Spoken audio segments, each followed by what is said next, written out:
Abraçar árvores é uma maneira de mostrar que você se preocupa com elas. 1, 2, 3, 4. If you'll all gather close around the phonograph and listen carefully, I'll tell you how we're going to have a whole lot of fun.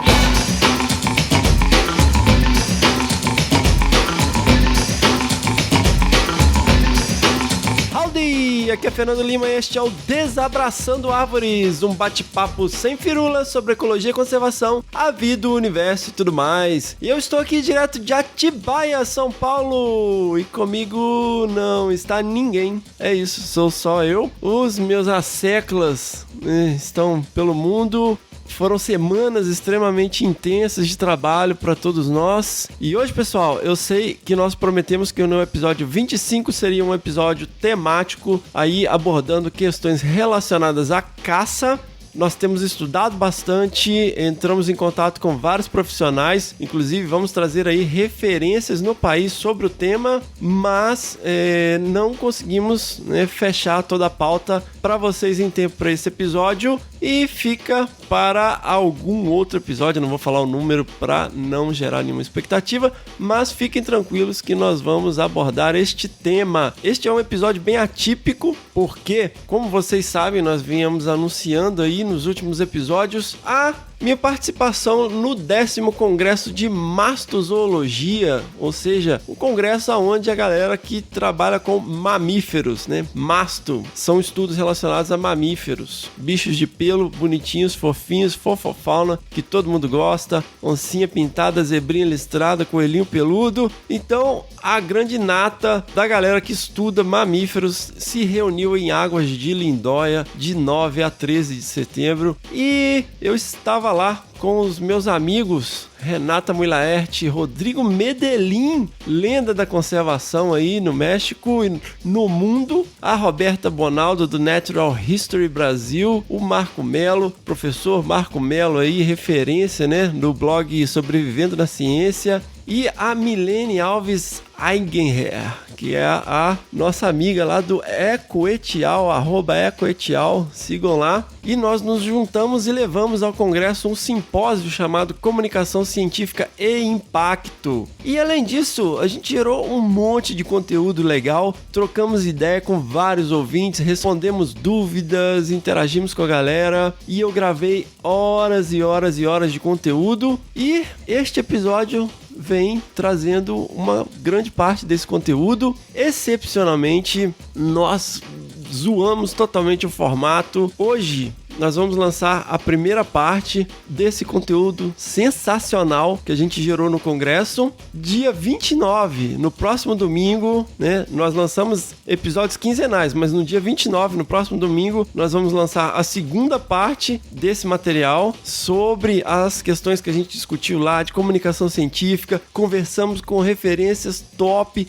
sobre defaunação, o que está acontecendo, que os bichos estão sumindo, a fauna está diminuindo de tamanho, o que esses caras têm a dizer sobre isso. Um bate-papo sensacional com o nosso amigo Hugo Fernandes e mais todo esse conteúdo que a gente gerou lá no nosso simpósio. Nós temos aqui as falas, não temos as falas de todos os palestrantes, mas nós trazemos aqui os principais pontos das falas da minha amiga Renata Muilaert, da minha amiga Milene Alves Eigenher e do professor Marco Melo, além da minha, discutindo aí questões relacionadas à comunicação científica, divulgação científica. Eu não trabalho com mamíferos. Ouve e me fala se não tem a ver com o que você faz, se não te esclarece algo sobre estudos de uma maneira geral. Ouve aí. Então, seguimos. Infelizmente, nós vamos direto para o episódio. Não tem abertura, não tem conversa de compadre e comadre, não tem o que bicho é esse. E, como eu falei, nós vamos ter episódios sequenciais. Hoje, dia 22 de setembro, vocês têm esse episódio aí. Semana que vem, domingo que vem, nós temos a continuação desse episódio. E no dia 6 de outubro, nós temos aí o episódio 26, aonde nós retomamos a nossa programação normal com os nossos queridos hosts que todos vocês amam e adoram. E vamos lá, tem muita coisa aí bacana para discutir. Segue aí, senhora. Eu sou doutoranda em Ecologia e Biodiversidade na Unesp de Rio Claro. Já fazia um tempo que eu queria propor uma mesa sobre comunicação científica e impacto. E tendo ouvido tanto se falar sobre comunicação ao longo do nosso CBMZ, né, eu vejo que é de importância a gente ter um espaço como esse e eu espero que seja muito frutífero para a discussão e que a partir desse evento a gente possa ver um aumento da comunicação científica em mastozoologia aqui no Brasil. E é um problema que a gente não tenha tanta comunicação científica, né? E para ilustrar esse problema, vou pedir ajuda aqui de 2 animais que permeiam o imaginário coletivo de muitos biólogos. Eles não são encontrados mais vivos na natureza. E eu vou ler um trecho de um livro que eu gosto muito. Há 30 anos, ecólogos murmuram que ecossistemas estão se desemaranhando. Muitos desses cientistas, fascinados pelo fenômeno, foram com o tempo se mostrando cada vez mais preocupados. Tentaram estudá-lo no campo, usando redes de neblina, anéis identificadores em morcegos, arapucas de caixa, radiocolares, ketamina, brometo de metila, formol e pinças. Tentaram prever o rumo que os fatos podem tomar, usando abstrações elaboradas processadas em seus computadores. Alguns ficaram lívidos com o que viram ou pensavam ver do futuro. Discordavam de seus colegas sobre particularidades, argumentando com ferocidade em periódicos científicos. Alguns fizeram advertências públicas dirigidas a governos ou a pessoas em geral, mas usaram uma linguagem genérica a fim de poupar os não cientistas de intrincados detalhes persuasivos. Outros rebateram o alarmismo ou, em alguns casos, emitiram alertas contrários. Mas, basicamente, os cientistas têm conversado apenas entre si. Esse trecho é do livro O Canto do Dodô, que foi publicado em 1996. Eu recomendo muito a leitura desse livro. Ele é um livro de divulgação científica. E a gente está em 2019, né? Muita coisa mudou. Mas a gente ainda se identifica muito com essa frase aqui, os cientistas têm conversado apenas entre si. E muitos aqui passam por uma universidade e nas universidades que a gente, né, trabalha todos os dias, a gente tem uma missão e visão. E uma das missões da Unesp é justamente promover a geração e difusão de conhecimento. Então, a gente pode fazer isso utilizando comunicação científica. Mas, no nosso dia a dia atribulado, a gente vive num dilema: fazer comunicação científica ou não fazer? E quando a gente entra numa universidade, a gente pensa que a nossa trajetória pode ser um pouquinho mais linear do que ela acaba realmente sendo. Porque a gente vê pedras no caminho, pedras grandes, e muitas decepções e, hoje em dia, até ameaças. E a gente tem, então, muitos motivos para não se divulgar. Falta de tempo, não sei como começar, não é minha prioridade, eu não sou pago para isso, sou pago para fazer pesquisa. Meu trabalho não é tão legal assim, isso é muito comum de se ouvir. Porque a universidade deveria ter pessoal qualificado para fazer isso, e não eu não sou qualificado. Porque pessoas podem acessar o Google se elas querem saber sobre o fenômeno que eu estudo, porque eu estou de saco cheio. Se você não sabe como começar, eu não vou dizer que os seus problemas acabaram, mas a gente tem um espaço aqui para conversar sobre isso e eu espero que isso gere uma iniciativa dentro de vocês. Ao mesmo tempo, a gente tem muitos motivos para se divulgar ciência, como: eu quero procrastinar. Algumas pessoas começaram a atuar em comunicação científica buscando procrastinar. A Milene pode falar mais disso depois. Porque eu gosto, porque pode resolver um problema, porque as pessoas estão enganadas sobre um dado assunto. Isso é muito comum para quem trabalha com morcego, né? As pessoas vivem enganadas sobre os morcegos. Porque o Brasil está em crise e precisamos colocar a boca no trombone. E pode ser bom para a minha carreira. E no meu caso, comecei a fazer comunicação científica porque o meu orientador pediu. E para fazer isso, a gente tem que ter um contato, a gente tem que ter uma iniciativa. E pessoal, acreditem, há demanda. As pessoas querem saber o que vocês fazem. Aqui é um exemplo. A gente se reuniu em Rio Claro, né, um coletivo da cidade, para discutir, né, frente a diversas notícias sobre a severidade do que está acontecendo na Amazônia, fogo, desmatamento e coisas piores. E a gente discutiu sobre isso no domingo, foi uma roda de conversa. Na segunda-feira já tinha saído no G1. As pessoas são curiosas, pessoal, e a gente trabalha com mamíferos, um grupo que já é naturalmente privilegiado para fazer isso, para despertar a curiosidade das pessoas. Então há demanda. E eu gostaria de usar aqui uma analogia com a onda, pessoal. A comunicação, ela tem que ser como uma onda amplificadora. Uma onda do mar não passa despercebida, pessoal. Então atinjam os receptores, pensem em mexer com as pessoas. E aqui eu vou falar um pouco de duas formas de divulgação, que podem ser os releases e os white papers, são textos são formas escritas. A gente vai ter outros tipos de forma falado pelos outros palestrantes. Começando pelos white papers, eles são guias, basicamente, que resumem o que foi feito, por exemplo, num artigo científico, tá? E eles servem para facilitar a compreensão de um problema, tanto para os pares que já conhecem, né, por exemplo, os próprios cientistas, quanto a população leiga. E o interessante do white paper é que ele é independente. Por exemplo, se eu publiquei um artigo, ele tem a minha voz no white paper. Eu posso publicar isso no site do meu laboratório. Esse foi o primeiro white paper que eu tive contato, de um trabalho muito interessante que analisa a mudança do uso da terra no Brasil, desde 1940. E o que acontece? A Lívia Dias, ela resolveu sumarizar esse paper, que é denso, imagina, analisar a mudança do uso da terra do Brasil em tanto tempo, em 2 páginas. E ela fez esse produto tanto em inglês e em português. As figuras são muito informativas. Na verdade, o white paper seria o crème de la crème do paper que você gerou, porque às vezes é muito complexo ler o paper inteiro quando você não está na área. E ele pode ser direcionado para cientistas e não cientistas. O release, pessoal, o comunicado de imprensa, quando você termina, né, um paper, você pode fazer esse texto, que vai ser um texto base, para ser enviado para diferentes veículos de mídia, e no final ele pode virar uma matéria. O comunicado de imprensa não necessariamente é a matéria, e ele pode ser, então, editado por editores, jornalistas ou relações públicas de alguma instituição. Isso é muito importante, é a diferença entre o white paper e o release. E ele pode ser feito por um indivíduo ou organização. Nesse caso, então, ele é mediado por outras pessoas do veículo de imprensa. Então eu só posso publicar, fazer um release de um artigo que já foi publicado? Não. A gente faz descobertas em ciência todo dia, né? Todo dia a gente acaba descobrindo algo novo. E você pode também mostrar nesses releases pesquisas em andamento e curiosidades, que realmente são muito interessantes para o público em geral, como aqui, quando eu capturei um morcego laranja. Eu sei que a revista Pesquisa FAPESP, ela não é uma revista de divulgação para o grande público, mas ela atinge muitas pessoas que não trabalham com mastozoologia. Então, precisa haver um contato. Então, tem que haver iniciativa de cada um para fazer esse release, white paper. E você precisa enxugar, né, o texto que você fez, todas aquelas ideias que você tem, de uma forma muito clara e concisa, né? A gente lê milhares de papers ao longo da nossa pesquisa. A gente tem que transformar isso para uma linguagem mais clara possível, o que dá muitos insights no final.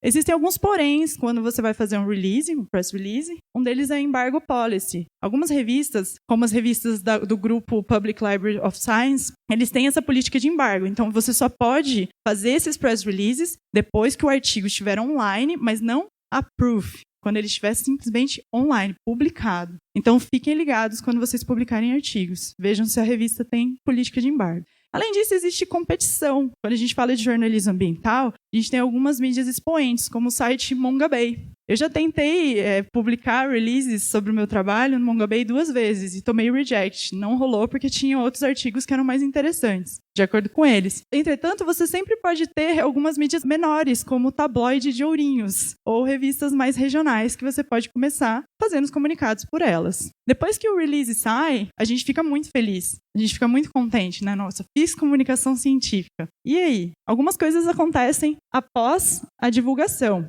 E o retorno, após esse empenho, vem em forma de aprendizado e impacto.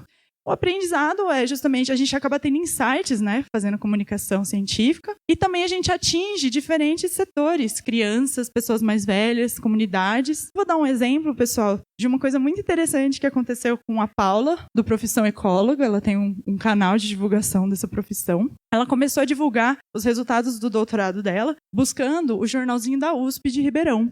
Isso gerou um efeito de onda amplificadora, porque outros veículos procuraram ela a partir do release, como a Rádio USP Central, a TV Ribeirão, a Rádio da USP Ribeirão, e por fim, em menos de 2 meses, o Repórter Eco procurou ela, que é um programa de jornalismo ambiental de projeção nacional. Então tem esse efeito onda. E o impacto? O impacto pode ser medido, quando você publica um artigo científico, por ferramentas, e uma delas, eu acho que é a mais em vigência hoje, é o Altmetrics. O Altmetrics, pessoal, quando você entra num paper, no site da revista, você vai ver esse ícone aqui, AM Score, né? Então, você vai lembrar dessa rosquinha, que é um donut, e ele vai te levar ao site do Altmetrics, vai dar diversas estatísticas de alcance do seu artigo. E o índice sumarizado do Altmetrics é o índice de atenção, ou attention score, esse número que está aqui dentro da rosquinha. No caso, eu estou falando do Altmetrics, do Atlantic Mammal Traits, que é o data paper com maior impacto da série Atlantic, publicado na revista Ecology.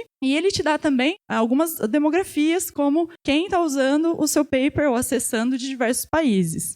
E quanto mais colorida é essa rosquinha, melhor, porque mais canais estão sendo atingidos pelo seu artigo. E você consegue atingir diferentes pessoas quando a pessoa compartilha o link com o DOI do seu artigo. Além disso, o que é muito interessante é que ele dá tanto a contagem quanto a porcentagem, isso vai mudando conforme o tempo, de quem está acessando o seu artigo, pelos perfis das redes sociais dessas pessoas. O algoritmo consegue identificar se as pessoas são membros do público, cientistas e comunicadores de ciência, como jornalistas, bloggers e editores. Quase 10% das pessoas que acessaram o Atlantic Mammal Traits são comunicadores de ciência. Tem alguns poréns nesse retorno, o que acontece depois que o release está publicado. E eles giram em torno de edição insuficiente e sensacionalismo. Pode acontecer um efeito de telefone sem fio da informação que você colocou no seu comunicado de imprensa para o que você vai ver lá no final da matéria. E às vezes isso pode ser engraçado e assustador. Então, a dica para evitar isso é insistir na edição, ou seja, no contato com esses jornalistas, solicitar a proof para postagem. Isso nem sempre é possível. E às vezes também não é possível você alterar a matéria depois que ela está publicada. Às vezes tem uma coisa errada e você vai ter que, gerar uma errata ou se retratar. Então, como mensagem final, pessoal, usem a analogia da onda, né? Mexam com os receptores de vocês. É muito importante que a gente atinja diversas pessoas com a nossa ciência. Divulguem os seus artigos, mas lembrem, existem revistas ou grupos de revistas com política de embargo. E aí você tem que ficar ligado na data de publicação para, a partir dela, começar a fazer os releases. Ou publicar os releases. Revisem mesmo os releases, façam um contato assim, bastante próximo com os jornalistas para ter certeza de que a mensagem que você quer que passe está sendo passada, para não haver esse telefone sem fio. Então façam da comunicação científica um hábito. Assim como a gente tem um hábito de escrever, o hábito de fazer os nossos experimentos, nossos campos, por que não ter um hábito de comunicação científica? Ele pode dar retorno para você e para a sociedade. E você pode medir o impacto que você está tendo com ferramentas como o Altmetrics. Eu convido vocês a lerem o meu post no Sobrevivendo na Ciência. É sobre o impacto de cada um na ciência. E eu espero que a gente tenha uma boa discussão. Obrigada.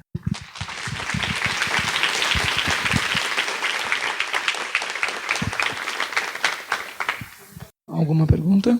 Oi, Rê. Parabéns pela apresentação. Dentre os principais desafios, qual você acha que é o principal para as pessoas não fazerem divulgação científica? Em relação às formas que eu apresentei aqui, de white paper e release, eu acho que a própria escrita, que a pessoa tem que pegar aquele artigo grande de 20 páginas e reduzir. E isso é desafiador. Se a pessoa está começando, pode fazer ela perder horas e horas. Você tem que sumarizar tudo aquilo, quebrar a cabeça.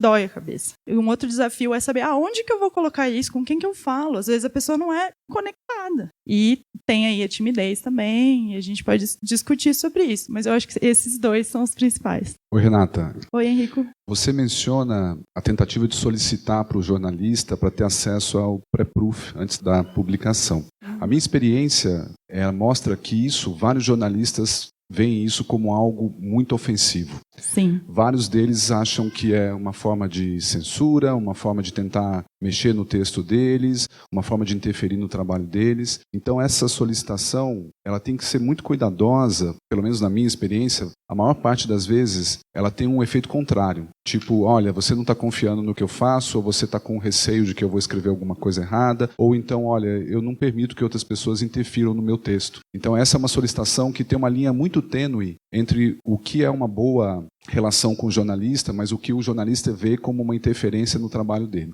A gente tem que ser suave na solicitação, de preferência, se puder falar por telefone, é melhor, porque e-mails às vezes, são mal compreendidos, dá a impressão que você foi ríspido. Então tem que realmente ter a delicadeza E sentir, né? Porque vai criando um vínculo também. Depois que você conhece tal jornalista, você acaba conhecendo o trabalho deles. O problema, que não é um problema, é que a gente tem todo tipo de profissional. Do mesmo jeito que tem um jornalista super cuidadoso e acurado quando ele vai editar o seu press release, pode ter alguém em início de carreira que por algum motivo vai acabar escrevendo de alguma forma diferente. Você vai falar, eu não queria que isso saísse nessa matéria. Então tem que ter a delicadeza do contato. Só para complementar, desculpa, mas tem uma diferença muito grande entre tempo de jornalista e tempo de pesquisador. O tempo de jornalista ele é feito pelo tempo de fechamento da matéria, e o tempo de fechamento da matéria é ontem. 100% dos casos ele é ontem. E o tempo do pesquisador, ele é diferente. Então, essa desincronia entre o tempo que o jornalista precisa da informação disponível e o espaço que ele tem disponível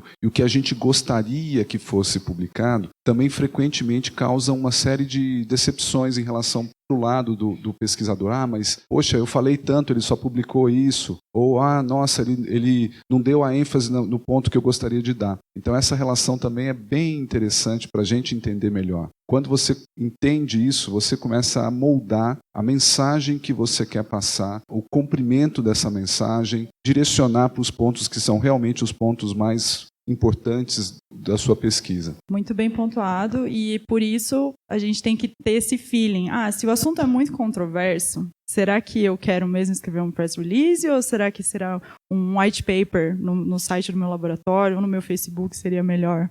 Ou um stories no Instagram. Então, às vezes, é melhor deixar a matéria certa, o texto certo, o release certo. Oi, Renata. Obrigado pela sua apresentação. Oi. Eu fiz um exercício uma vez, esse ano. Eu fiz um vídeo de 5 minutos para YouTube. Eu dediquei um mês da minha vida para fazer isso.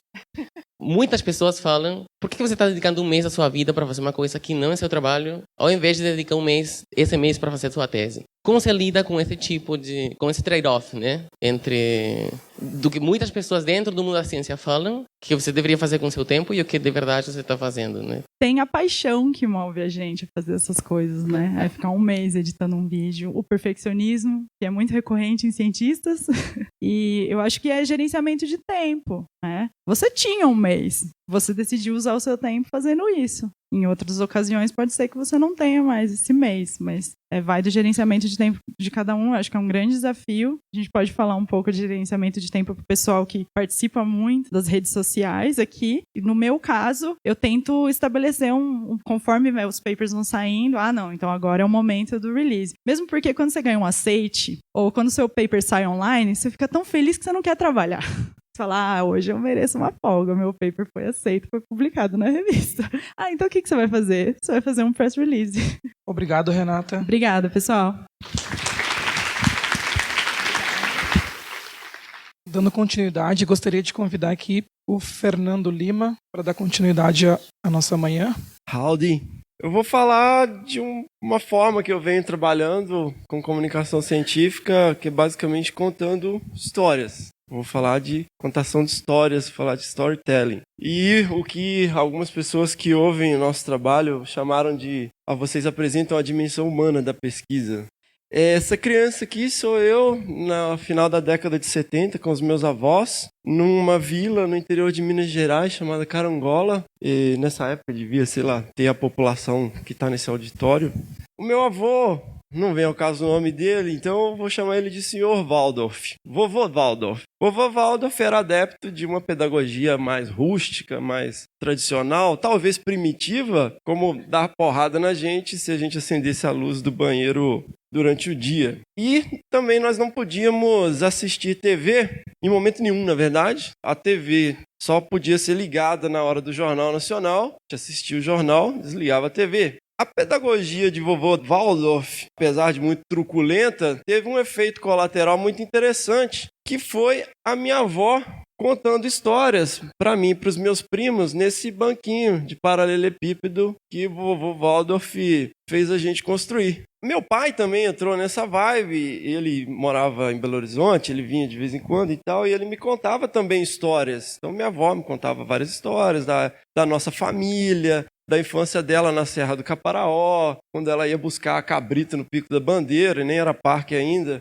E meu pai me contava umas histórias mais cabulosas, assim. Depois eu fiquei mais velho e eu descobri que, na verdade, ele me contava os filmes que ele via. Então, com 7 anos de idade, eu sabia o roteiro de Poltergeist. E sabia falar Poltergeist com 7 anos de idade. Sem perceber, eu acabei sendo beneficiado de um processo milenar, né, que acompanha toda a história do ser humano, que é a contação de histórias. Eu cresci ouvindo histórias, apanhando no meu avô, mas ouvindo histórias, e isso nos torna humanos. Nós somos programados evolutivamente para gostar de histórias, porque a nossa tradição foi feita dessa maneira. Então, nós temos um interesse inato por histórias, storytelling. Para quem não está familiarizado, esse livro, O Herói de Mil Faces, do Joseph Campbell, ele é um mitologista e ele compilou as grandes sagas, as histórias dos povos babilônicos, todas as histórias que a gente tem acesso, e ele identificou um padrão comum que tem em todas as civilizações humanas, que ele chamou de monomito e que ficou também conhecido como a jornada do herói. Então, basicamente, o George Lucas foi aluno dele quando ele estava escrevendo Star Wars, todo baseado nisso. Por isso que nos atrai tanto. Por quê? Porque nós adoramos histórias, porque nós somos seres humanos. Mas, em algum momento, a gente resolveu contar a história assim. E é assim que a gente está contando história. Nós podemos contar essa história para os nossos pares, mas existe um abismo entre eu explicar para minha tia, que também teve uma infância Waldorf e trabalha no Itaú, eu não consigo contar essa história para ela, eu preciso traduzir essa história. E é aqui que a gente tem que usar a nossa imaginação, e a gente está vendo hoje as consequências disso na sociedade. Por quê? As pessoas não veem a importância disso. E tem uma enorme história por trás. Quando eu estava fazendo mestrado em Belo Horizonte, naquela paranoia, eu precisava saber tudo sobre Jaguatirica. Eu tinha que ter todos os artigos. Talvez eu tenha um pouco de comportamento obsessivo, mas eu compilei tudo que havia sido publicado na literatura, e naquela época não era esse futuro maravilhoso da internet de hoje, onde você vai lá e baixa tudo. Tinha gente digitalizando relatório no Texas e me mandando por e-mail. Eu cataloguei tudo em 3 volumes, em ordem cronológica e por tema. E de todos os trabalhos que eu compilei, esse eu lembro até hoje. E de vez em quando eu vou lá e dou uma espiada nele. Essa é a Louise Emmons. Para quem não sabe, ela é autora do livro da Emmons. Que ninguém nem sabe o nome, né? É o livro da Emmons. E esse artigo ela fez sobre o trabalho dela com jaguatiricas no Peru, e é um dos artigos mais belos que eu já li, porque tem trechos do caderno de campo dela no artigo. Eu nunca aprendi mais sobre jaguatirica do que nesse artigo, quando comparado com todo o resto da literatura. Ela narrou, ela contou a história de uma briga de território de uma fêmea mais jovem com uma fêmea mais velha. Isso foi publicado, né? Não há uma defesa de tese ou dissertação que a gente vai hoje que você não ouve uma crítica do membro da banca falando, olha, faltou história natural. E a biologia do bicho? E a ecologia? E a sua pergunta, e a biologia da espécie? Por quê? Porque nós estamos tão preocupados em transformar os bichos em Pokémon. Por que você pega? Esse bicho aqui, ele está dentro desse grupo funcional. Poder de ataque 5, ferocidade 3. Cadê a história natural? Então a gente precisa começar a pensar em formas de contar melhor essas histórias. E aqui eu deixo, né? Eu falei da jornada do herói. O professor Marco Mello, que vai falar com a gente daqui a pouco, ele tem lá provavelmente você vai falar sobre sobrevivência na ciência, né? Ele tem um texto maravilhoso onde ele faz uma analogia da jornada do herói com a jornada do cientista. Então, quem tiver curiosidade, vai lá. O livro é muito denso. E vamos lá. O que inspirou a gente a mexer com isso? Eu queria ser, basicamente, o Indiana Jones, porque eu vi isso aí e falei, nossa, eu quero ser esse negócio aí. Como é que é isso aí? Aí eu fui no zoológico quando era criança e falei, olha, o que aquele cara lá está fazendo? Eu falei, aquele cara é tratador dos bichos do zoológico. Eu falei, eu quero ser tratador de bichos de zoológico quando eu crescer. Mas eu queria ser um tratador de bichos zoológicos como Indiana Jones também. O que me inspirou? Quando eu tinha 8 anos de idade, eu vi o cometa Halley. Aquilo me fez olhar para o céu. Eu nunca mais parei de olhar para o céu. Eu me interesso por astronomia até hoje. Eu mostro satélite, eu mostro planetas, eu explico as coisas para o meu filho. E ele tem 4 anos de idade e ele pira. O que me inspirou? foi assistir a Diane Fossey, mas na verdade era a Sigourney Weaver, né? Quando eu era criança, na tela quente. Mas na verdade ela estava lá fazendo doutorado. Mas eu dei print na minha tela nisso aqui ontem, porque eu nunca li esses negócios. Mas eu vi o filme quando eu era criança. Então, assim, o Thomas Huxley, ele fala, para ser cientista, nós devemos encarar o mundo como uma criança. A minha filha, ela não tem 1 ano de idade, mas ela tem todas as ferramentas de um cientista. Ela vai pegar esse papel aqui, ela vai amassar esse papel, ela vai pôr na boca, ela vai bater no chão, ela vai babar nele, ela vai rasgar. Ela vai testar esse pedaço de papel de todas as maneiras possíveis e imagináveis e ela vai entender um pouco mais sobre o que é papel. Toda criança ela tem um interesse inato por ciência. Toda criança ela tem um interesse por animais. Toda criança que você mostra um bicho para ela vai se interessar. Só que a gente está falhando em contar histórias. A gente está pondo o menino para ver essa galinha pintadinha que eu vou redigir meu artigo. Então a gente não está tirando tempo para poder contar as nossas histórias. Mais uma vez, o professor Marco Mello já começou a falar da questão do corte de dinheiro para a ciência quando nem era modinha. Em 2015, começou a haver uma série de cortes de verba para os programas de pós-graduação e para a ciência de uma maneira geral. E aquilo começou a me chamar a atenção. Eu falei, caramba, ninguém está nem aí, né? O que aconteceu? Ninguém fala nada, todo mundo olhando para o alto. E aí eu falei, pô, a culpa é nossa. As pessoas não estão nem aí porque eles não sabem como é importante. A pessoa pega um smartphone o dia inteiro e não consegue entender que aquilo ali é ciência pura e aplicada. O smartphone é ficção científica, gente. Quando eu era criança, eu achava o máximo. O Spock chamava Spock Enterprise. Eu falava, nossa, ele tem um comunicador. A gente tem isso para quê? E as pessoas não conseguem fazer essa ponte. E a culpa é nossa. E aí eu fui no congresso de Masto, lá em Pirinópolis, e eu vi uma palestra. Eu falei, nossa, que cara bacana e fala bem, né? Moreno, alto, assim. Com postura de palco. E ele falou uma coisa, né? Para quem não sabe, é o Hugo Fernandes. Ele falou uma coisa que me marcou muito. Dados não informam. E ele repetiu isso várias vezes. Eu falei, pô, esse cara tem coisas interessantes para falar. E aí a gente trocou muita ideia, eu falava, dados não informam e tal. E nessa época eu estava tentando produzir alguns materiais e tal. Estava escrevendo uns textos de divulgação científica, ainda está online aí. E aí eu falei, ninguém lê esse troço, né? E eu estava fazendo esse esforço, mas nesse congresso, a partir dos bate-papos, à noite, tocando ideia, tomando cerveja, eu falei, cara, eu vou dedicar parte do meu tempo para a divulgação científica. Eu vou levar esse negócio a sério. Isso é importante, sim. E eu falei, pô, esse negócio desses textos aqui é legal, eu gosto, mas a galera não tá lendo, velho. E eu queria que a minha tia lesse. A minha tia, que teve a mesma infância Waldorf que eu, que trabalha no Itaú, minha tia Cotinha. Todos vocês têm uma tia Cotinha. Ela mora no interior. E vocês veem ela uma vez por ano, no Natal, no Réveillon, sei lá. E você fica tentando explicar para ela o que você faz. E ela acha bonitinho, ela acha excêntrica. Você sempre gostou de bicho desde criança. Então eu falei, cara, eu vou explicar ciência para minha tia. Ela já gosta, né? Eu já tentei várias vezes tentar lembrar por que eu comecei a ouvir podcast. Porque a gente passa um tempo enorme em trânsito, né? De um lugar para o outro, dentro do carro e tal. E aí, por alguma razão, eu conheci esses dois caras. Alexandre Ottoni e Azaghal, David Pazos. Que tem um podcast chamado Nerdcast. Eu falei, pô, que maneiro esse negócio. Os caras têm exatamente o background da mesma época que eu e mesma idade e tal. E eu descobri que aquelas nerdices agora chamam cultura pop. Eu falei, nossa, eu sou super hipster, eu saco tudo de cultura pop. Mas eu apanhava na escola por causa disso. Eu não sei, que mundo louco, né? E aí eu comecei a consumir muito podcast. E quando eu comecei a gostar muito, falei, nossa, Nerdcast. E os caras já tinham quase 400 episódios. Eu vou ouvir desde o primeiro. E aí comecei a ouvir outros podcasts. E esse é um que muito me inspira, que é o Skeptic's Guide to the Universe.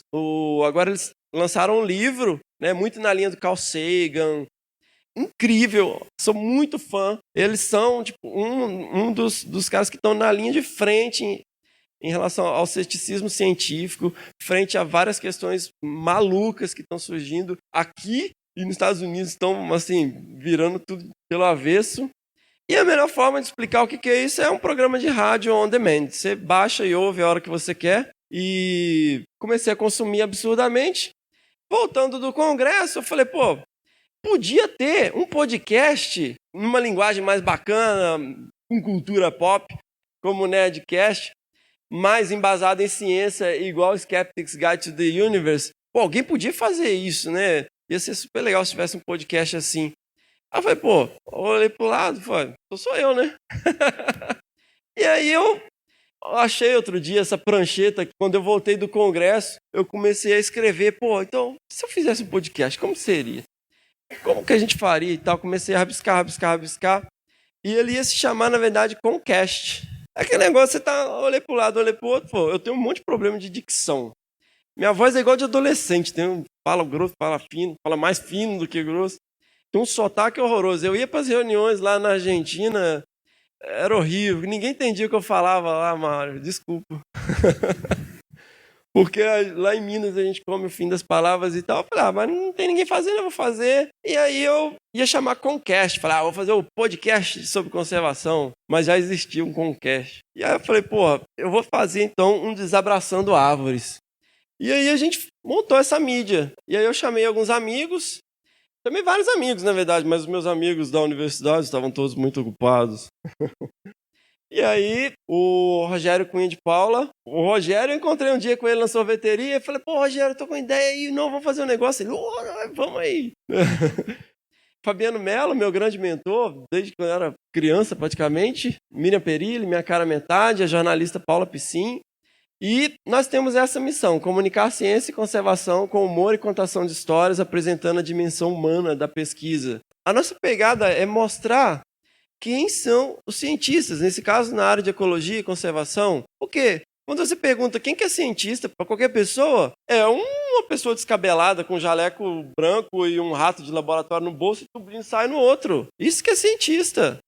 Nós somos cientistas, e cientistas são seres humanos. Né? Nós temos episódios temáticos, episódios onde nós respondemos e-mails dos ouvintes, interagimos com os ouvintes, falamos um monte de bobagem, e essas entrevistas onde nós recebemos convidados que contam a sua história. E a história é pautada pela jornada do herói. Então, a ideia é mostrar a jornada das pessoas.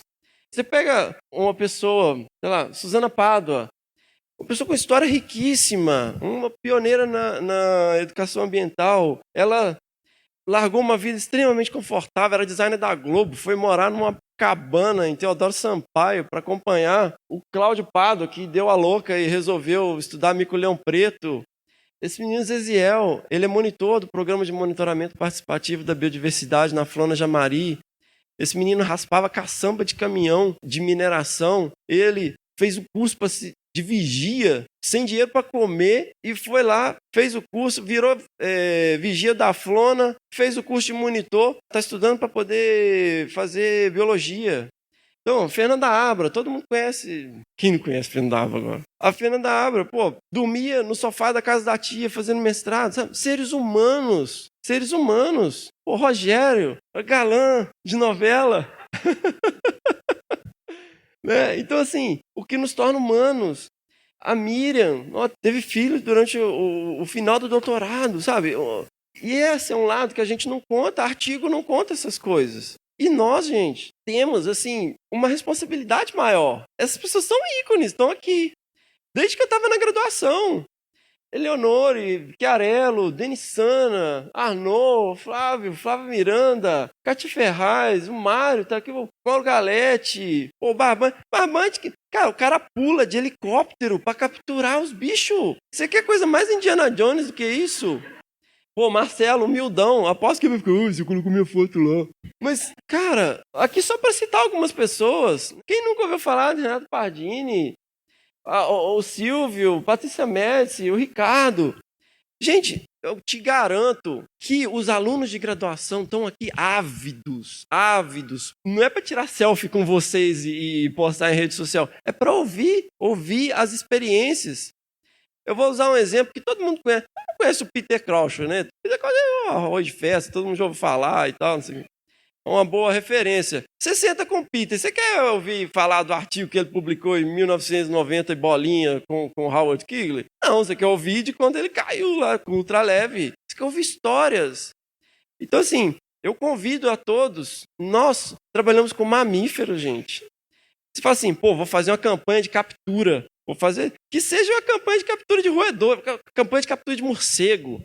Isso tem apelo. Isso não é, vou fazer uma campanha de captura de pepino do mar. Você tira uma foto lá com o pepino do mar no colo. Cara, não precisa nem de se esforçar. Eu fui chamado para dar uma palestra na escolinha do meu filho. Eu falei, vou falar de quê, né? Aí eu falei, técnica de pesquisa, de campo e tal. Aí eu peguei uma caixa cheia de crânio, de macaco, crânio de bicho, de gato, enfim, crânios de mamíferos. E entrei numa sala de aula lotada de crianças na faixa etária de 12 anos de idade. Gente, eu estou numa sala com uma caixa cheia de crânios, armadilhas fotográficas, numa sala de aula com crianças de 12 anos de idade. Eu não preciso nem me esforçar. Eu não preciso nem abrir a boca. Os meninos pira. É só a gente se dispor a isso. Nós trabalhamos com mamíferos, gente, nós trabalhamos com a fofofauna. As histórias de campo mais malucas, estapafúrdias que se imagina. Então, se a gente simplesmente sentar e começar a falar sobre isso, eu te garanto que a gente vai passar a ter uma comunicação científica muito mais dinâmica, e isso faz parte de passar um legado. E é isso que a gente tem tentado fazer através do podcast. O podcast agora ele é a mídia do momento, passou agora, o G1 lançou agora um mega portal e agora todo mundo vai ouvir podcast, passou no Fantástico, passou no Jornal Nacional. E para mim é muito importante fazer essa referência, porque ela é a minha balizadora. Por ela que eu fiz biologia, eu trabalhava na oficina mecânica, ela falou, faz biologia, faz vestibular, você consegue passar e tal. Ela fez o maior esforço, ela ajudou a pagar, eu trabalhava na oficina. Ela teve uma infância bem Waldorf, com o vovô Waldorf. E hoje, eu acabo de lançar um episódio. Tia, já ouviu? Você ouviu? Você entendeu?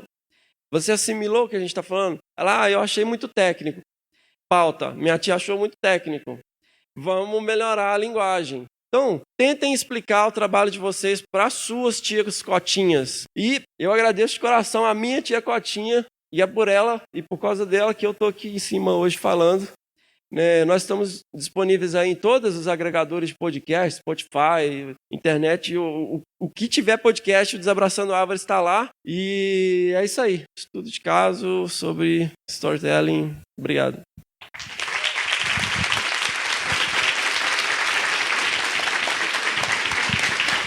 Vamos abrir 5 minutos para perguntas.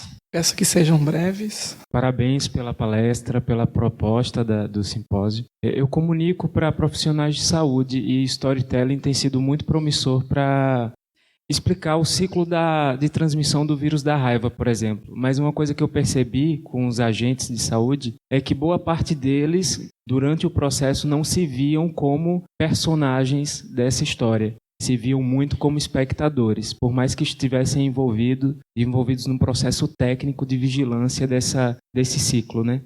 E aí no podcast, como vocês recebem o feedback? As pessoas se veem mais como espectadores das histórias que são contadas ou de fato tem um engajamento das pessoas se verem como personagens dessas histórias? A impressão que eu tenho, pelo feedback que a gente tem, é que as pessoas se sentem parte. E esse é o lance que o podcast traz naturalmente, na verdade. Porque na verdade você está o quê? Você está lá sentado lá no trânsito e você está ouvindo. E como nós temos uma sinergia muito grande, né? A gente fala muita bobagem, às vezes até demais. As pessoas acabam se sentindo parte da conversa. Então, sei lá, a gente conta um caso que a gente atolou o carro e correu da onça. E aí a gente recebe e-mail, eu também corri da onça.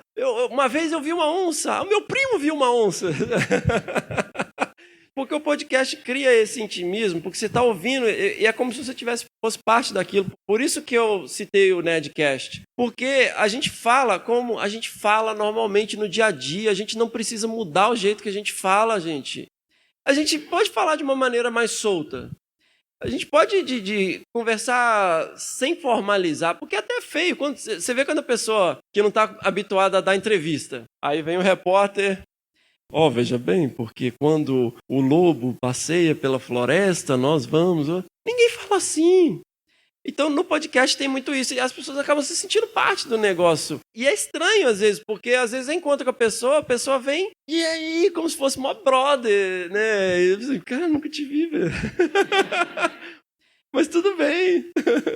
Você sabe o nome do meu filho, você sabe... Eu sou Jorge Rebelo. Fernando, primeiro, prazerzão conhecer, parabéns, você é um puta contador de histórias e tal, e eu acho que eu sou certa para falar sobre o assunto, né? Depois de assistir a tua palestra e tal, claro que eu estou empolgadaço também para contar a história para a tia Cotinha, que eu conheço. Conte! E aí é uma ideia do grupo que eu participo, da rede e tal, a gente comunicar melhor também, né? Acho que é uma preocupação de todos os cientistas e tal. Eu percebo, assim, que o mergulho no podcast e tal, certamente envolve uma enorme aprendizagem e tal, então tem um tempo, né, para a gente começar a produzir coisas desse modo, dessa qualidade que tu faz. Mas a minha pergunta mesmo é realmente saber qual é o custo de produzir um episódiozinho desse aí, para a gente começar a pensar. Pô, o custo do Desabraçando foi altíssimo, porque eu sou chato pra cara. Diz aí, né, Rogério? A gente passa meia hora antes de começar a gravar comigo xingando o resto do pessoal porque eles não estão levando a sério, tá esfregando a roupa no microfone. Já teve gente de castigo até comprar microfone decente. Mas assim, você pode colocar... Cara, hoje é tão acessível. Hoje, basicamente, você precisa de... desculpa que eu não tô com o meu telefone. Faz quando é um telefone? Você precisa de um telefone. Você consegue fazer com telefone. Tem aplicativo gratuito para fazer isso. E aí vai. É porque assim, eu tenho uma coisa muito... Não sei se também é por conta dessa história de ficar ouvindo. Eu gosto muito de música e tal. Então, se tiver um chiadinho ali, me incomoda. Eu falo, nossa, que troço chato. E eu prezo muito pela qualidade do áudio. Então, assim, mas cara, você consegue comprar um gravador aí e tal, gravar no computador. Tem vários episódios que o que o pessoal faz, pega esses fones de ouvido de celular e coloca no software gratuito que tem para gravar áudio e grava. É mais o lance de você começar. E aí, assim, você vai gastar um dinheiro? Vai gastar um dinheiro, você vai precisar de hospedar, vai precisar de gastar um tempo editando, né? E aí vai da dedicação. Mas se você tem uma disciplina com o tempo, falar, eu vou tirar tanto do meu tempo para me dedicar a isso. Né? Do mesmo jeito, sei lá, eu vou dedicar tanto do meu tempo para sentar aqui e tomar cerveja, eu vou me dedicar 40 minutos do meu dia para poder fazer isso. No caso do Desabraçando foi caro, mas você pode começar aí, sei lá, com R$200 você monta toda uma estrutura e começa. É só uma constatação que eu acho que não deve ter passado desapercebida para os membros desse simpósio. Tem mais gente aqui do que se você somar aos outros 3 simpósios. Então é só para uma reflexão para vocês, né, na discussão final. Por que vocês acham isso? Tem mais gente aqui hoje, nessa sala, do que se somar as 3 outras salas que estão tendo conferências científicas. É só uma reflexão para a gente discutir isso depois no final. Nós não temos mais tempo para perguntas. Agradeço, Fernando, Obrigado. Pela brilhante palestra.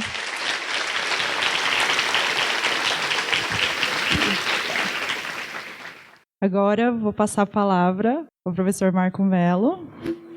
Bom, boa tarde a todos. É um prazer enorme voltar aqui para o Congresso de Mastro depois de tanto tempo sem participar. E hoje eu gostaria de contar para vocês uma história sobre o lótus. Toda vez que um biólogo vai começar uma história, a gente gosta de voltar para o Darwin, não gosta?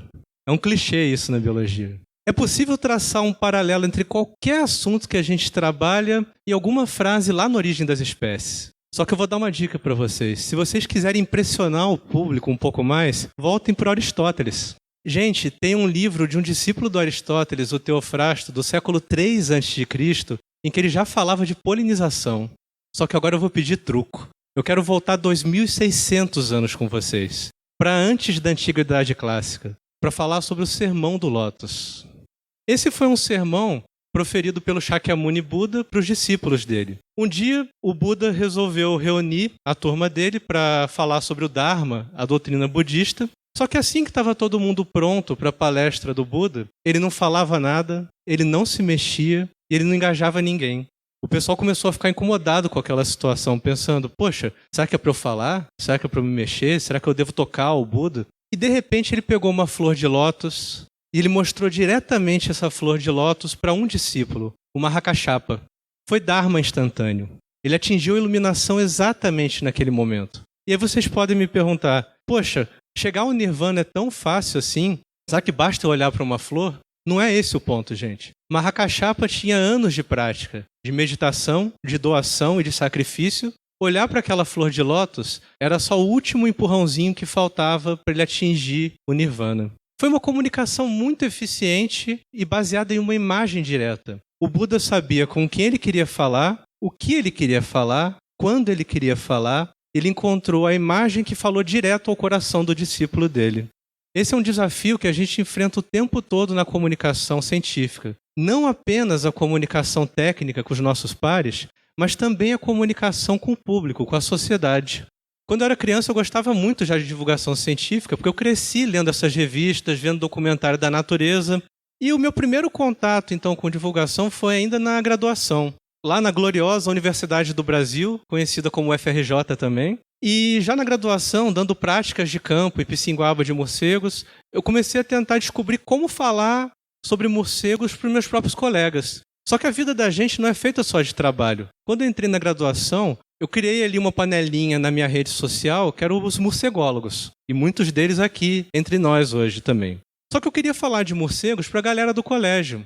Eu queria contar quão maravilhosos esses animais são, todas as coisas importantes que eles fazem, até tentar convencer as pessoas de que eles são bonitos. É um bonito diferente, mas mesmo assim é um bonito. E como fazer a ponte, então, para contar para os meus colegas da escola sobre morcegos? Eu tinha que achar alguma imagem direta que falasse para eles. E era difícil fazer isso.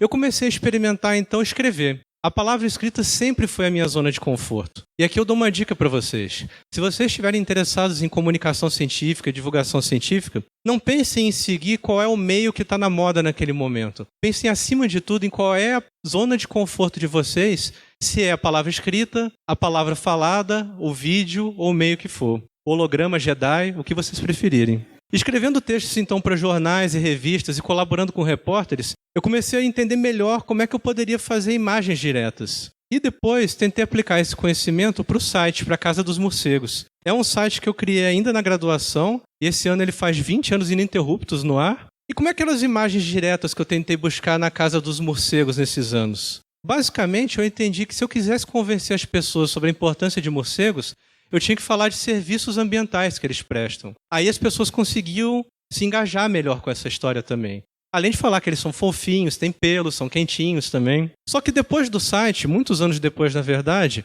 eu comecei a tentar fazer divulgação de outra forma, através do blog. A motivação para o nascimento do blog foi perceber que tinha uma lacuna na formação dos cientistas. Essa lacuna tem a ver com a falta de treinamento em algumas das habilidades chaves para essa carreira. Por exemplo, é comum a gente tentar esperar que pós-graduandos, mestrandos e doutorandos aprendam a escrever artigos técnicos por osmose, simplesmente por imitação. Geralmente o teu orientador espera que se você olhar o colega ao teu lado, você vai aprender, você vai encostar o ombro e a arte de escrever artigo vai passar para você.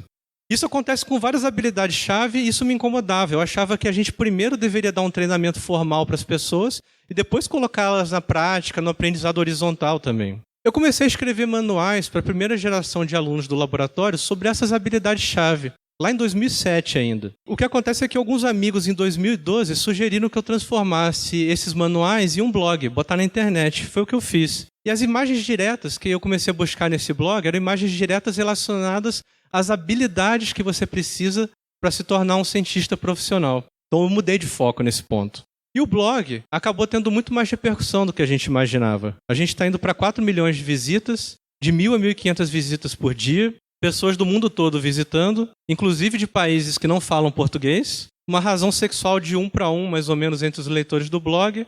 E o mais legal foi nos últimos 2 anos ele ter se tornado uma equipe. Agora com o Alexandre e com a Renata, trazendo um sangue novo, um oxigênio, botando a gente em contato também com outros públicos com os quais eu estava perdendo um pouco do contato. E a Roberta também colaborou com a gente em 2018, eu agradeço muito a Roberta também pela contribuição ao blog. E o que a gente faz basicamente no blog é contar histórias, é narração. Só que isso vai contra o nosso treinamento acadêmico. Na academia, a gente aprende só a escrever dissertações, que são apenas um estilo de redação dentre vários que existem. Dissertação está em toda parte, gente. Nos artigos que vocês escrevem, nas teses que escrevem, nos TCCs, em toda parte. Depois de alguns anos na graduação, você começa até a usar a dissertação para bilhete de geladeira. Só que isso é muito chato, gente. Dissertação é um negócio chato demais. E por mais que a gente goste muito de um tema, seja apaixonado por aquele tema da nossa pesquisa, às vezes não é difícil ler um artigo daquela área, não é chato, você começa a dormir no meio e fica naquele loop eterno em que você volta sempre ao mesmo parágrafo. Não porque aquilo é muito difícil, mas porque aquilo é chato. É simplesmente chato mesmo. Por outro lado, histórias são muito mais cativantes. Histórias engajam o público com muito mais facilidade. O legal é que a gente pode aproveitar alguns elementos de narração para fazer divulgação científica e até divulgação técnica. Porque as barreiras entre elas são barreiras ilusórias. É uma dualidade não existente. Usando argumento, arco narrativo e personagens. Se a gente pega O Senhor dos Anéis, por exemplo, que é um caso clássico de jornada do herói, tudo começa com o aniversário do tio Bilbo fazendo 111 anos. Depois o Frodo descobre que, na verdade, o anel da invisibilidade do tio Bilbo era um anel forjado pelo Lord Sauron na Terra-média. Isso leva a toda uma ação e todo um desenvolvimento para levar um anel até Mordor e destruir, até que finalmente eles conseguem cumprir a demanda do anel e jogar ele no fogo da montanha da perdição, para depois voltar para as vidas normais deles e digerir todo aquele aprendizado que eles tiveram. E aí então decidir como viver o resto das vidas, tendo sido transformados pela jornada do herói. Isso é uma série de imagens diretas que funcionam muito bem e que podem ser usadas também em textos técnicos e textos de divulgação. Quem é o protagonista do texto que você escreve? Às vezes é a espécie que você trabalha, o método que você usou, a sua área de estudo. Por que o leitor deveria se importar com esse protagonista? E como é que esse protagonista se transforma ao longo da sua história? Se o protagonista do seu texto é uma hipótese, por exemplo, ela foi corroborada? Ela foi refutada? E o legal, gente, é que fazer isso é menos complicado do que parece. É até simples, na verdade. A gente está acostumado, nos textos acadêmicos, com a estrutura IMRAD, que é introdução, métodos, resultados e discussão. Só que a estrutura típica de uma contação de histórias clássica é muito parecida. É uma estrutura ADAR: abertura, desafio, ação e resolução. É muito fácil adaptar uma coisa para outra. É só você ter intencionalidade e técnica. No laboratório de síntese ecológica, toda vez que a gente começa um novo projeto, em tempo real, nós disponibilizamos no GitHub os códigos de programação, mostrando as soluções analíticas que a gente encontrou e pegando palpites para melhorar essas soluções também. Então, a gente está falando basicamente com nerds ali, com gente que gosta de programar também. Assim que o projeto acaba, nossa primeira providência é depositar um pré-print daquele trabalho, que é um estágio intermediário no processo de publicação. Nós contamos essa história no blog do laboratório em português, com uma linguagem acessível, visando um público tão amplo quanto possível. Eventualmente, esse trabalho vira um artigo formalmente publicado em uma revista revisada pelos pares, e aí é hora de fazer notas à imprensa para tentar cativar jornalistas a produzirem matérias sobre as descobertas científicas que nós fazemos. Em alguns casos, alguns alunos, como o Guilhermo, por exemplo, fazem vídeos para o YouTube contando sobre o assunto ou sobre aquele trabalho específico. E tudo isso faz parte de uma estratégia integrada de comunicação aberta e ciência aberta do laboratório. Vocês podem ver, então, que dá para você falar com vários públicos diferentes, sabendo com quem você quer falar, o que você quer falar, quando você quer falar e qual é a melhor imagem direta em cada situação. Você quer divulgar ciência? Maneiro. Dou maior força. Comunique-se com o público através de imagens diretas e use técnicas de contação de histórias. Com a prática da divulgação científica, vocês vão perceber que essas técnicas servem até para as teses e dissertações que vocês escrevem e que as barreiras existem na sua mente e não no mundo real. Se vocês quiserem saber mais sobre isso, sugiro que visitem o site do nosso laboratório e eu agradeço muito pela atenção de vocês.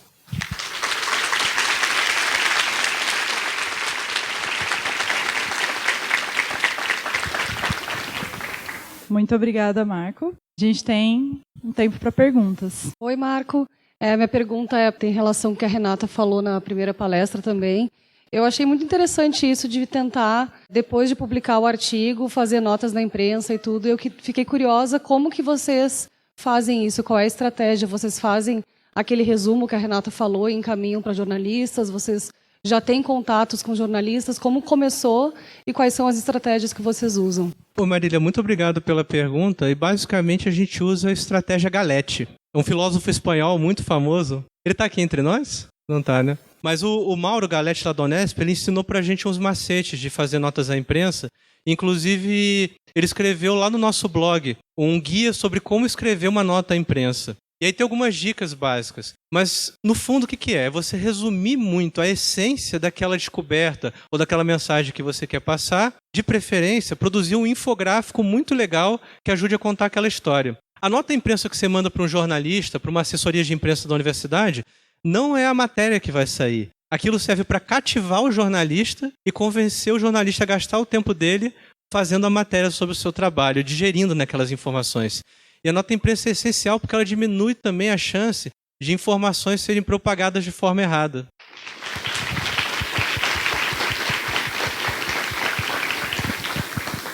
Obrigada, Marco. E é com alegria que eu chamo aqui ao palco a doutora Milene Alves Eichenherr. Boa tarde, pessoal. É um grande prazer estar aqui para falar com vocês. Obrigada, Renata, pelo convite. E eu vou falar um pouco com vocês sobre redes sociais e como isso está conectado à ciência. Bom, eu vou começar com uma pergunta um pouco engraçada até. Ciência é importante? Bom, eu espero que todo mundo que está aqui ache que ciência é importante. No entanto, não é só a nossa opinião que conta. Existe todo um mundo de pessoas que também é interessante de saber o que eles acham sobre ciência. Pensando nisso, a 3M, eles fizeram um levantamento por 2 anos, ano passado e esse ano, onde eles perguntaram para pessoas de 14 países o que eles achavam de ciência, o que eles consideravam ser importante, se não era, se isso influenciava a vida deles ou não.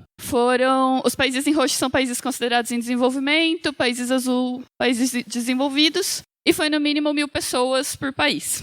E apesar de que dado não informa nada para o mundo lá fora, cientista adora dado. Então eu vou mostrar um pouquinho desse relatório para vocês. Eles viram que quase 90% das pessoas, nesses países que eles perguntaram, acham que é importante ter conhecimento científico. No entanto, 55% deles não são confiantes no próprio conhecimento. Então eles acham importante, mas eles não sabem. E aí vem uma questão muito importante. 86% gostariam de saber mais sobre ciência.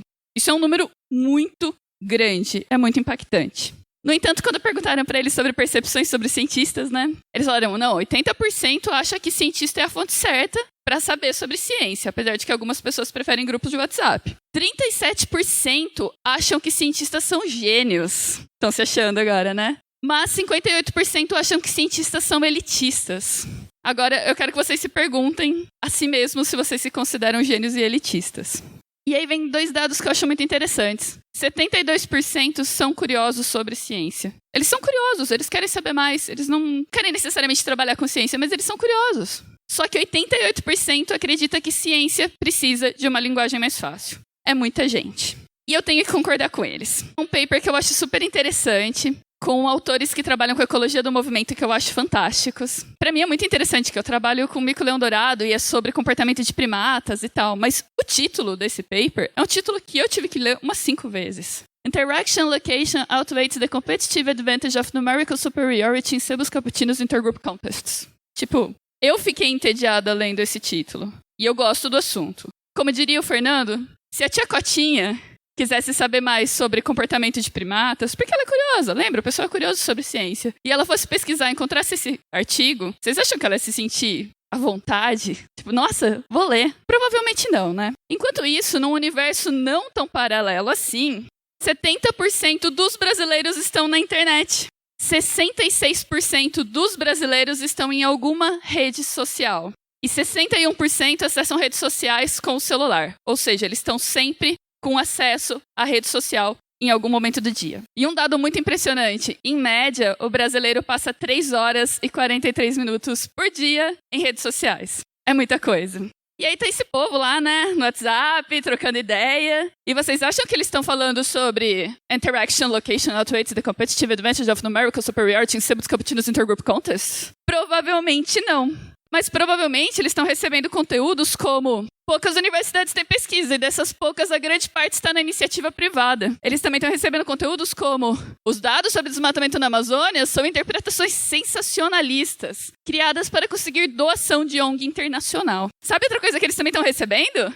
As ONGs podem ser responsáveis pelas queimadas na Amazônia. Beleza, tem 70% que está nas redes sociais. A gente fala, não, pelo menos salvou 30%, né? Não salvou, porque essas pessoas vão chegar em casa e vão trocar ideia com a família, vão conversar com os amigos, vão falar no bar. E isso chega como um fato. Não é tipo, pode ser, ou eu ouvi falar. Não é. Você viu que são as ONGs que estão botando fogo na Amazônia? E agora, gente, vou até sentar para contar essa história para vocês, porque é uma história pessoal, que tocou o coração e que dói. 3 semanas atrás, eu estava em casa, num sábado, e eu estava toda ativa, né, no Instagram, postando sobre a Amazônia, sobre o impacto das nossas decisões e consumo e tudo mais. E aí chegou um amigo do meu marido em casa. Um cara simples, gente boa e tal. E ele sabe que eu gosto de ecologia, né? E ele chegou pra mim e falou assim, nossa, é triste o que tá acontecendo na Amazônia, né? Eu falei, bem triste, né? Você viu? Você tá sabendo? Ele, eu tô muito chateado. Mas você viu que são as ONGs que estão fazendo isso, né? Gente, eu trabalho numa ONG. E o cara me falou isso. E foi muito difícil pra mim, assim, foi aquele momento que eu falei, mas aí você dá aquela respirada e fala, mas por que você acha isso? E aí ele me falou uma coisa muito, muito importante. Ele me falou, não sei, é o que todo mundo tá falando. Isso é uma coisa muito grande, é muito importante. Ele simplesmente repetiu como fato pra todo mundo ao redor, algo que ele não tinha certeza. Mas por quê? Porque todo mundo tá falando. Então, se todo mundo tá falando, é verdade. Então, a gente sabe aí que nas redes sociais tá faltando conhecimento, tá sobrando fake news, e a gente que sabe que o conhecimento não é igualmente acessível. Eu posso ficar brava como for com esse cara, mas a questão é, será que se eu tivesse a mesma história de vida que ele, sido criado com os mesmos valores, com os mesmos princípios, será que eu não ia achar a mesma coisa? Então, o conhecimento ele não é igualmente acessível. E a gente não pode esquecer que mais de 80% das pessoas querem saber mais sobre ciência. Quando eu conversei com esse cara, comecei a conversar sobre a Amazônia e tudo, ele ficou super curioso, ele queria saber mais. E bom, levando em conta tudo isso, para mim, parece que isso sim é um problema para a ciência, é algo que a gente devia ajudar a resolver. Bom, e eu acho que uma ferramenta muito legal para usar isso são as mídias sociais, porque as mídias sociais, elas estão acessíveis a muita gente. É óbvio que tem gente que não tem acesso a redes sociais. Mas a gente sabe que as mídias sociais, hoje, com celulares mais baratos, elas estão chegando pro pobre, pro rico, para pessoas de diferentes idades, de diferentes etnias, de diferentes origens. Então, ela é um meio democrático de conseguir ter acesso a informações científicas.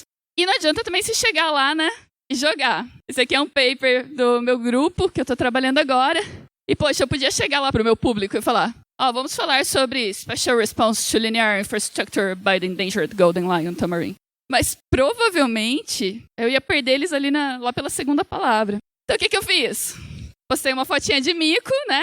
Mamíferos, fofinhos, todo mundo gosta, olha que bonitinho. E resumi o artigo em 4 parágrafos. Sabendo que, provavelmente, as pessoas só iam ler o primeiro. Só que, se eu conseguisse despertar um mínimo de interesse, já seria muito válido para mim.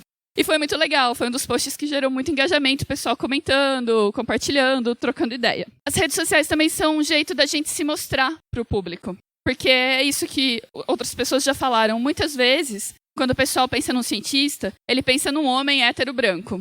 De preferência com cara de louco querendo dominar o mundo. Só que aí a gente pode ir lá e colocar a nossa cara, falar um pouco, mostrar quem somos. E tem esse paper desse ano bem legal, que é sobre usar selfies. Cientistas que usam selfies para combater esse estereótipo. E aí eles viram que cientistas que mostram as suas caras nas redes sociais são considerados mais confiáveis, mais acolhedores e menos ameaçadores.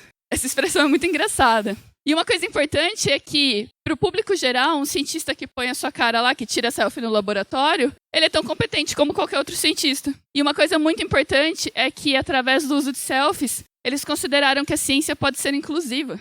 Porque até então eles só pensavam, grande parte do público pensava no homem hétero branco querendo dominar o mundo. E de repente eles viram que tinha outras pessoas fazendo ciência. Por exemplo, a Lucy. A Lucy é uma pesquisadora trans brasileira, paleontóloga, fantástica, e ela está fazendo comunicação científica no Instagram. E imagina que legal para uma pessoa trans poder se reconhecer em um cientista.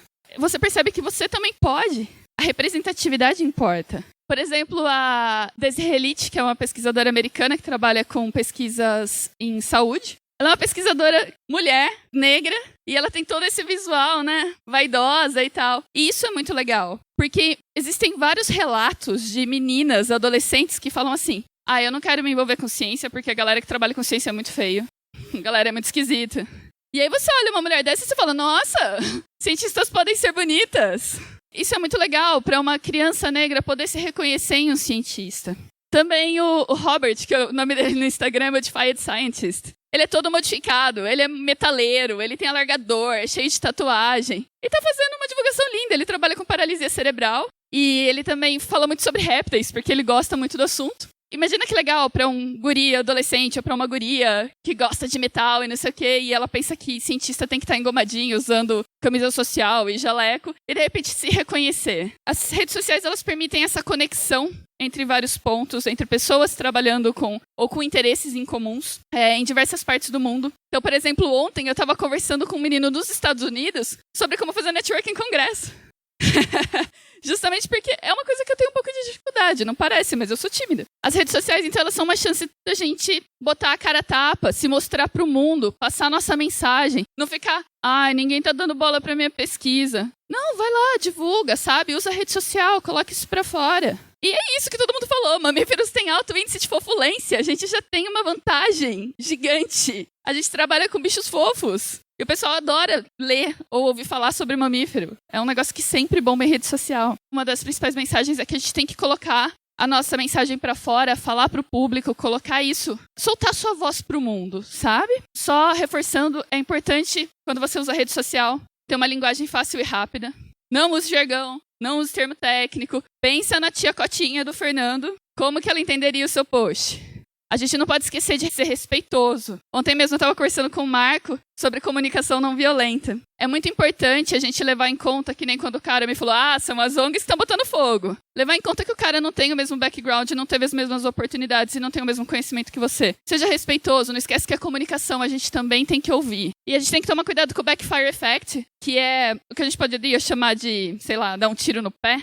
Que é quando a gente joga, assim, alguma coisa quase agressivamente e aquilo vai contra o que a pessoa acredita e de cara ela vai se fechar para sua ideia. Ela não vai estar receptiva à sua ideia só porque ela não concorda com aquilo. Então a gente tem que tomar cuidado com isso. Para quem se interessar pelo assunto, vocês podem buscar no Google, não precisa ser artigo. Eu busquei sobre Backfire Effect, tem algumas coisas muito legais. Mas agora eu vou ter que ser blogueiro? Não. Você pode, tá? Mas você não precisa. Você pode criar a sua própria página, que pode ser tantas formas de comunicação em ciência, mas você também pode criar conteúdo esporádico. Tem várias páginas, vários blogs que aceitam conteúdo. A minha página de comunicação aceita. Se vocês quiserem fazer um post falando sobre o trabalho de vocês, me procura, sabe? É legal, eu gosto disso. Acho que é um jeito legal da gente mostrar mais coisa pra fora. E você também pode compartilhar conteúdo. Compartilhar conteúdo é um negócio muito legal. Tem muita gente nas redes sociais criando conteúdos muito bons. Aqui tem o pessoal do Dispersomos, onde estão vocês, ali. O pessoal da Unicamp, é uma das minhas páginas favoritas para compartilhar conteúdo. Eles têm conteúdos rápidos, figurinhas. É uma coisa que você dá print, joga no grupo da família e sai correndo. Tudo bem, sabe? Você conseguiu compartilhar um pouco de ciência de um jeito fácil, simples e rápido. Página do Hugo, poxa, tá cheio de conteúdo científico usando emoji. Poxa, isso é muito legal, é um negócio simples, um jeito fácil de transmitir sua mensagem. E eu quero convidar vocês para seguir e talvez criar o seu próprio hashtag Um Dia de Cientista. A ideia de Um Dia de Cientista é que você quer falar sobre ciência, mas você não quer criar uma página, você só quer compartilhar um pouco do seu dia a dia. Então, esses dias uma amiga minha, ela não tem a página aberta, mas ela falou, não, eu quero compartilhar um pouco de ciência para minha família e amigos. E ao longo do dia, ela foi fazendo stories no Instagram. Porque eu tô chegando agora na universidade, eu trabalho aqui. E ela é brasileira e ela tá trabalhando na Espanha. Então, você já fica, nossa, que legal. E aí ela falou, agora eu vou mostrar pra vocês um pouco como que funcionam as análises. E agora a gente vai trabalhar no processo de escrita. E foi super simples. Ela dedicou 2 minutos do dia dela a criar esses stories. Isso é uma coisa muito legal. Então eu convido vocês pra pensarem no hashtag Um Dia de Cientista. Possivelmente fazer isso nas suas redes, que eu acho que é um jeito muito legal de levar. Então agora a gente vai salvar o mundo usando redes sociais? Não, a gente não vai, mas as redes sociais elas têm um papel muito importante. E é esse papel de se aproximar com o público e de você conseguir criar um conteúdo rápido, mesmo que você não seja um super podcaster ou um super criador de blogs. Você quer criar um conteúdo rápido que você vai divulgar com seus amigos, com a sua família. A gente não dá valor a isso, mas quando a gente está em rede social, a gente é influenciadores. E os micro-influenciadores, como eu e você, são as pessoas que respondem perguntas, são as pessoas que estabelecem conexões. E esse papel é muito importante. Para finalizar, só queria dizer que eu acho que redes sociais são uma ferramenta de combate à desinformação. Ela pode criar mais desinformação, sim. Só que a gente tá lá porque a gente não pode ir e combater e falar do que a gente acha certo e do que a gente acredita. Para quem quiser me acompanhar, faço comunicação científica no Instagram e no Facebook. Chama Eco Etial, um nome bem nerd. Muito obrigada pela atenção de vocês.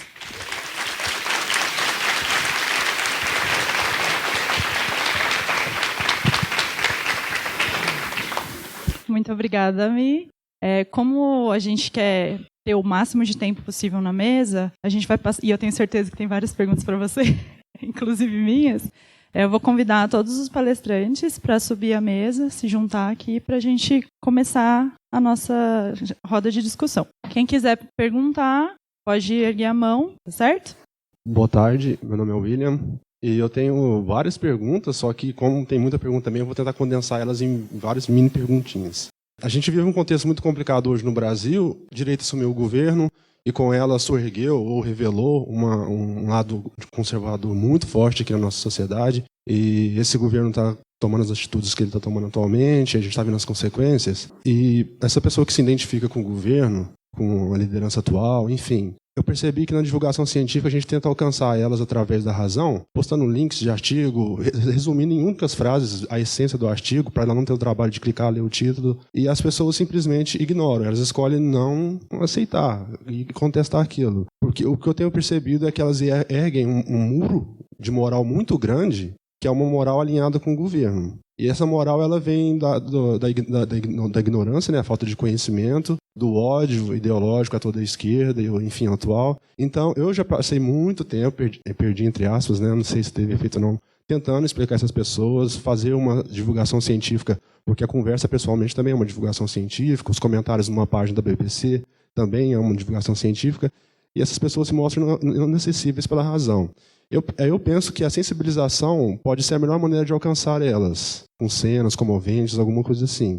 Eu queria saber o que vocês pensam sobre isso, se a sensibilização é a melhor maneira de superar essa barreira, ou até desconstruí-la, se essas pessoas são alcançáveis através dessa sensibilização, ou se a gente deve desistir delas ou não, deixá-las de lado, esperar o contexto passar. E sobre uma segunda pergunta, se a gente for usar muito essa sensibilização na divulgação científica, o quão intensa ela tem que ser na questão de ser apelativa. Por exemplo, você mostra uma imagem de alguns peixes pulando fora da água porque não estão conseguindo respirar. Aí isso seria mais ou menos um exemplo de uma apelação fraca, né? Sensibilidade fraca.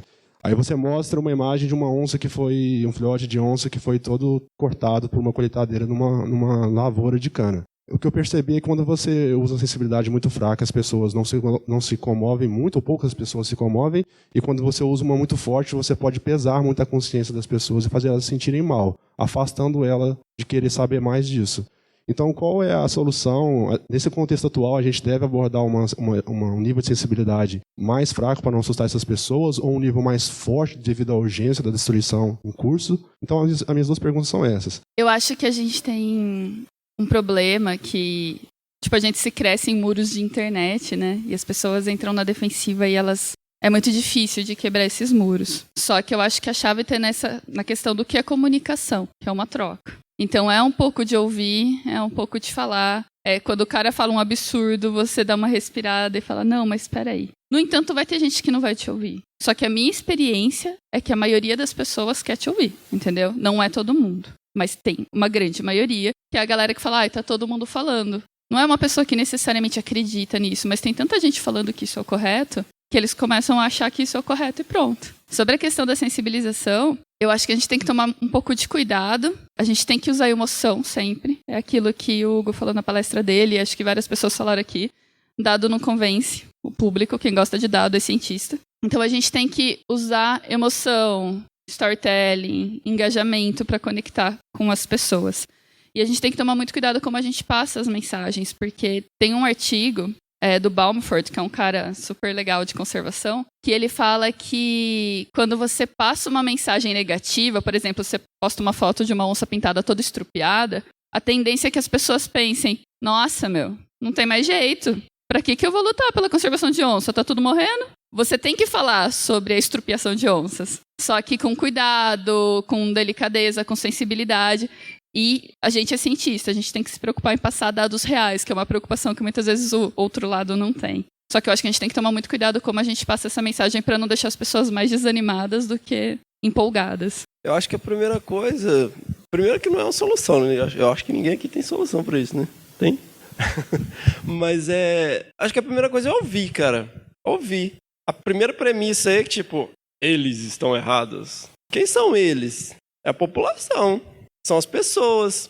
É a sua tia, é o seu vizinho, é o seu pai, é o grupo da família. Quanta gente aí já deve sair de grupo de família, porque, sabe? Mas para ele você é o errado. O que é certo? Então, assim, primeiro, a gente está criticando um muro construindo o nosso. Então, a primeira coisa é estar aberto. E eu costumo falar muito no meu podcast, cara, você quer falar de conservação? Você escolhe a padaria mais copo sujo que você conhece e vai tomar café lá. Sozinho, só ouvindo. Ouve as pessoas, ouve o povo. Eu vou tomar café, eu deixo meu filho na escola e às vezes eu vou tomar café numa padaria, onde é um terminal de ponto de ônibus, onde os policiais vão tomar café de manhã, os motoristas do ônibus, eu chamo as meninas que faz pão na chapa pelo nome e eu fico lá ouvindo as pessoas falando. Tenta ouvir. Frequente espaços, sabe? Eu falo muito, o lugar mais democrático que você vai encontrar é a roda de capoeira, é o tatame de jiu-jitsu, é a pelada do fim de semana, porque lá não interessa se você tem doutorado, sabe? Se você tem mestrado, se você tem graduação, se você é pedreiro. O que interessa é você sabe, é o seu jiu-jitsu, é a sua capoeira. Tem que estar aberto para poder inferir alguma coisa. Muito antes da eleição, eu falava, o resultado da eleição vai ser esse. Ah, mas você é maluco? O que é isso? Não, gente, você tem que ouvir as pessoas, sabe? A gente está dentro da nossa bolha também. Eu sei de chinelão para a universidade, chinelão em bermuda, não quer dizer que você é povão, não. Não quer dizer que você é Dona Maria. Não, você faz parte de uma elite. Ah, mas eu não tenho dinheiro. Eu tenho dinheiro nem para pagar o ônibus. Tá, você é um estudante de graduação que não tem grana, beleza. Mas você faz parte de uma elite intelectual. Você não é um assalariado que empilha tijolo o dia inteiro. Entendeu? Você não fica lá numa oficina todo sujo de graxa o dia inteiro. Então a gente tem que ouvir essas pessoas, que é a maioria da população. Então a gente cria muito esse muro nós mesmos e criticamos o outro lado, quando na verdade não são eles, somos nós, somos uma sociedade só. Só a questão das imagens, né, que você falou, tá tendo uma mudança grande, na verdade não é de agora, né, já tem um tempo, na estética até desses documentários grandes da BBC, da NetGeo, que antes era só de mostrar as coisas bonitas, como o mundo é pristino, é bonito, e naturalmente as pessoas iam se importar com a natureza, iam mudar suas atitudes, ter medidas para proteger. E o que a gente tem visto nos últimos anos é que cada vez mais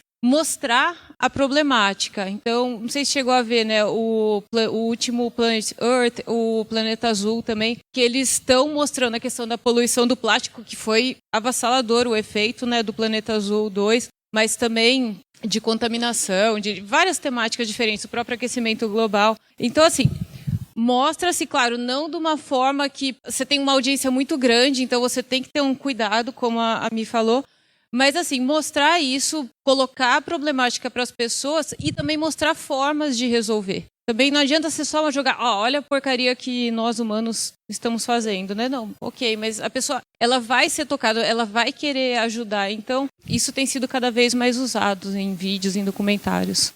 Meu nome é Augusto Gomes e minha pergunta é para toda a mesa. Bom, a gente sabe que os algoritmos de redes sociais são altamente modulares, né? Então, a gente basicamente fica discutindo dentro de bolhas. Eu converso, eu me comunico com quem pensa igual a mim, quem compartilha coisas parecidas com o que eu compartilho, e o algoritmo vai fazer com que essas pessoas se unam cada vez mais e que as bolhas fiquem cada vez mais isoladas umas das outras. E isso é muito visível na prática.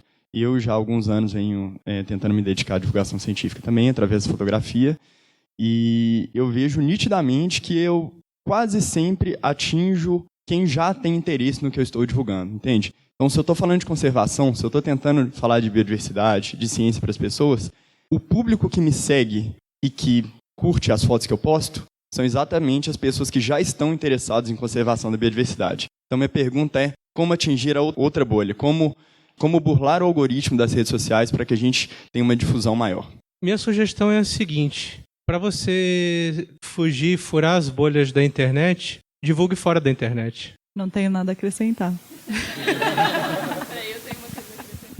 Eu tenho essa preocupação também, porque quando eu criei a minha persona, quem eu queria atingir era o público fora, né? É o público que a gente considera que mais precisa. No entanto, também, sei lá, 90% dos meus seguidores, se não é biólogo, ecólogo, é alguém que gosta muito de meio ambiente. No entanto, eu acredito muito no que a Rê falou sobre ondas, sabe? Às vezes, se você cria um conteúdo compartilhável, as pessoas podem dar um print na sua tela e enviar para outros grupos. Elas podem mostrar, elas estão mais armadas com ferramentas, não só com os dados que você leu em artigo, mas com um desenhinho para sentar com a sua mãe e falar, olha, sabe? Ou mandar para o grupo da família e sair correndo, entendeu? Essas coisas, a comunicação, ela funciona como onda, independente de onde seja. Então ela começa pequenininha às vezes, mas ela vai ganhando força e se espalhando, entendeu?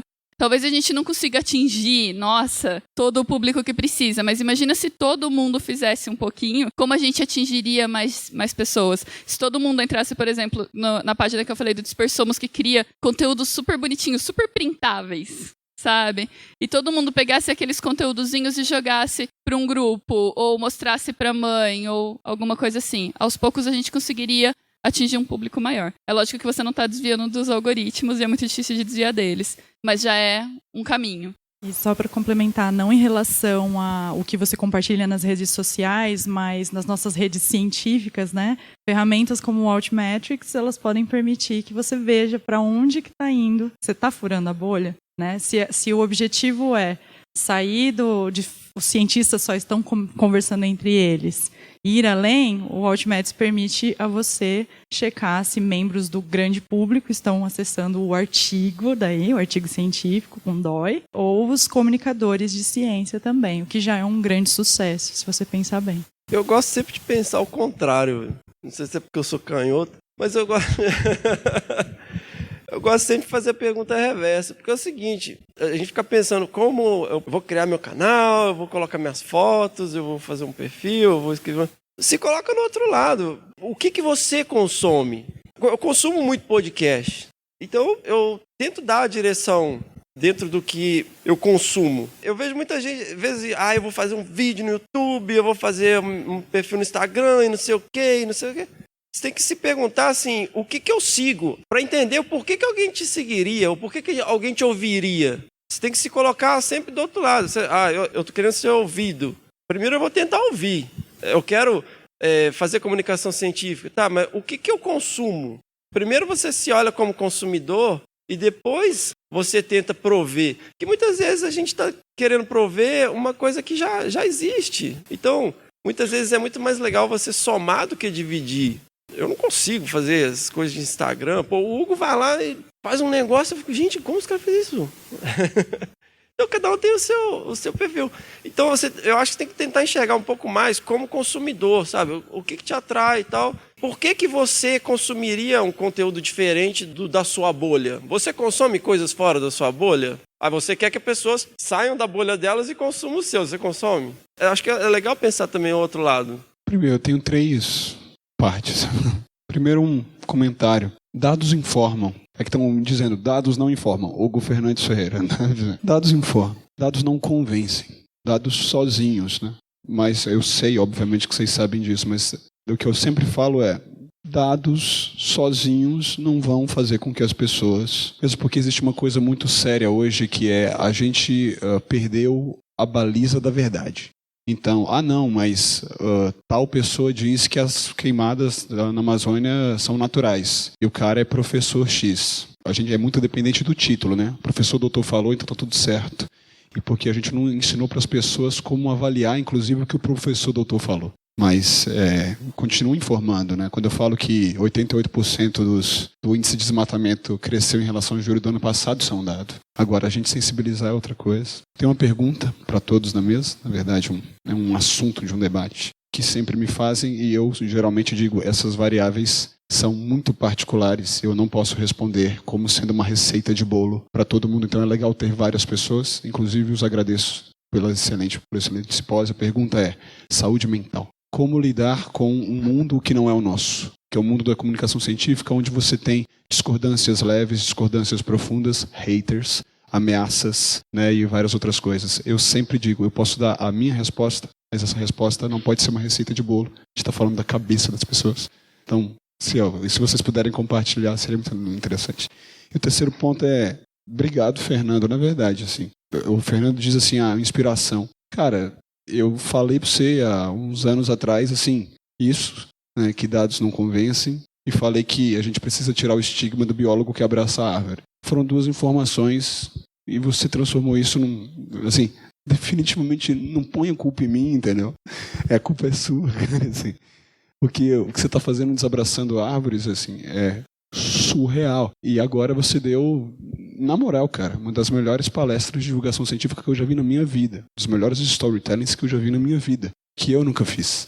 E, assim, sabe, eu olhei para aquilo e falei assim, cara, você me inspirou de um jeito que é isso, sabe?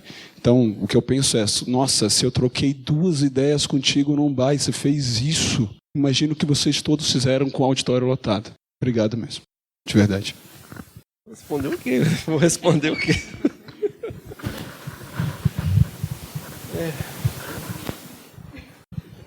Eu tô louco. Pegando então o gancho dessa coisa da saúde mental.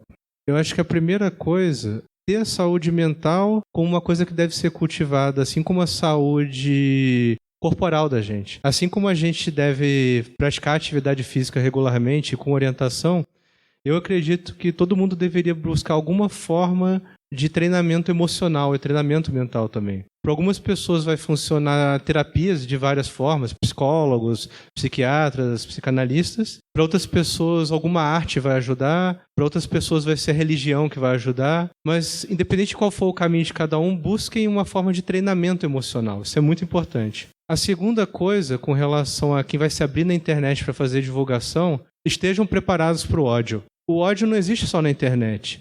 Mas o ódio é amplificado na internet pela ilusão do anonimato que fomenta a covardia. Então, eu diria, se vocês quiserem fazer divulgação na internet, porque divulgação pode ser feita de várias formas, a internet é só um dos locais onde você pode fazer. Estejam com a saúde mental em dia através de algum treinamento emocional com o profissional da escolha de vocês e saibam que, por mais cuidado que vocês tomarem, no momento em que vocês criarem o podcast, o canal no YouTube, o blog, o que for que vocês escolherem, vem uma enxurrada de ódio para vocês. E aí, cuidado. Preparem-se antes e façam depois. É a minha sugestão. Só complementando, comunicação é exposição. Então, vocês têm que decidir o quanto vocês querem se expor. E isso implica em diversos aspectos pertinentes da saúde mental, né? Incluindo o medo, né? Enfrentar os seus medos. E, felizmente, a gente tem diversos tipos de mídia, né? O Marco comentou que o mais forte acabou sendo a escrita, o texto escrito para ele. Então, se você acha que isso pode ser melhor para evitar haters, você ainda vai ter haters, mas talvez você encare isso de uma forma mais leve do que, por exemplo, se você for se expor num vídeo. Então, isso varia de pessoa para pessoa. Uma coisa que eu sugiro também para quem for se expor na internet fazendo divulgação é foque a divulgação que você faz, tanto na internet quanto fora dela, no que você quer divulgar, no assunto que está sendo divulgado. A partir do momento em que o centro da divulgação se torna você e o seu ego, aí você passa a se tornar um imã para haters. Vou dar um exemplo positivo aqui. Um canal que eu acho sensacional de divulgação científica no YouTube e que é centrado no tema e não na pessoa é o Nerdologia, mantido pelo Átila Yamarino, por exemplo. O Átila fala sobre os assuntos que ele escolhe falar junto com a equipe de produção dele, e não sobre ele. Não sobre os problemas que ele passa, não sobre o que está acontecendo com ele, sobre os assuntos. É claro, ele também tem haters, naturalmente tem. Mas é muito menos do que outros canais que são focados no ego daquela pessoa que está divulgando, na figura dela. Então pensem sobre isso também. Não, eu ia voltar um pouco na pergunta do Augusto ali, na verdade, para falar de como sair da bolha, né? Eu trabalho junto com a Roberta com vídeos, e eu acho que uma das maneiras da gente pensar é o quão universal é aquele assunto que você está passando. Então, por exemplo, morcegos, as pessoas são interessadas em geral, mas tequila, quando você fala de tequila, todo mundo quer saber. A gente gravou uma matéria um tempo atrás, que vocês devem ter ouvido falar, que é daquele pinguinzinho que foi resgatado na Ilha Grande e volta todo ano. né, e tal. Então, aquilo lá virou uma febre, nem foi, acho que a coisa mais espetacular que eu vi, mas era uma história de segundo, depois que divulgaram, uma história de amor, né, e assim que as pessoas enxergam. E virou uma febre assim, eu fiquei 2 semanas só atendendo e-mail e, sabe, respondendo pergunta, aí depois inventaram uma baita história por trás, que o pinguim vinha chorar pro cara que resgatou, mas as pessoas gostam disso, né? Inventaram que o pinguim ia para a Antártica, é uma espécie que nem ocorre na Antártica. Eu fiquei louco, né? Liguei pro pessoal, eles distorceram, mas essa vontade, né, de criar uma história cativante. Mas eu acho que às vezes é legal pensar nisso. Quão universal, uma foto, um assunto, como é que eu posso fazer? Às vezes não é o dado do paper, mas a foto do miquinho que estava linda, né, o pessoal já vai para cima. E aí eu ia perguntar em cima disso, o quão importante para vocês e que dificuldade vocês têm de conseguir imagens? Né, porque eu acho que uma imagem é um meio de comunicação muito rápido, uma foto, um vídeo, especialmente em mídia social hoje, né, o cara está dirigindo, ele vê uma imagem, um podcast às vezes tem que parar para prestar um pouco mais de atenção. Qual a dificuldade que vocês têm de encontrar imagens, de que papel imagens de vídeo ou foto auxiliam vocês ou barram essa falta, ausência, carência para o trabalho que vocês fazem? O quão importante elas são? Imagens, no começo, foi um dos meus maiores desafios, porque eu não conhecia ferramentas adequadas. Mas a gente tem diversos sites que fornecem imagens gratuitas, tanto fotos fenomenais de fotógrafos, quanto, por exemplo, desenhos. Posso até passar para quem tiver interesse esses sites. São ferramentas boas. Eu acho que uma outra coisa que ajuda muito é ter bons contatos com fotógrafos. A gente está num meio de biólogos e biólogo ama tirar foto. Então, eu tenho uns 3 fotógrafos que quando eu não sei o que... Tipo, eu posso estar sem ideia do que postar, eu vou dar uma olhada e eu já me sinto inspirada pela foto dos caras. E eles já me falaram mais que uma vez que eu posso usar a imagem deles. Então, eventualmente é um desafio, porque você não pode usar a imagem sem autorização. Mas não é o maior desafio de todos os tempos, não. E a gente não pode menosprezar o poder da imagem. A pessoa vai, por exemplo, no Instagram, ele é muito voltado para foto. Então, o que vai pescar a pessoa é aquela imagenzinha ali. Então, se, por exemplo, você posta uma foto do artigo, o cara não vai nem olhar a primeira linha. E pode ser o assunto favorito dele, mas ele não vai nem ler a primeira linha. Então, quando forem usar redes sociais, tem que lembrar bem de fotos legais e primeiras linhas poderosas. Pessoal, outras pessoas querem fazer perguntas, mas infelizmente a gente não tem mais tempo. Eu gostaria de agradecer imensamente a presença de todos vocês. Eu espero muito que após, né, a partir de agora, a gente tenha um aumento nos releases, nos podcasts, nos episódios dos vídeos no YouTube, várias iniciativas aí para falar e comunicar sobre mastozoologia. Eu estou muito feliz com esse simpósio e muito obrigada a todos vocês. Foi muito especial para mim. Espero que tenha sido para vocês também. Obrigada.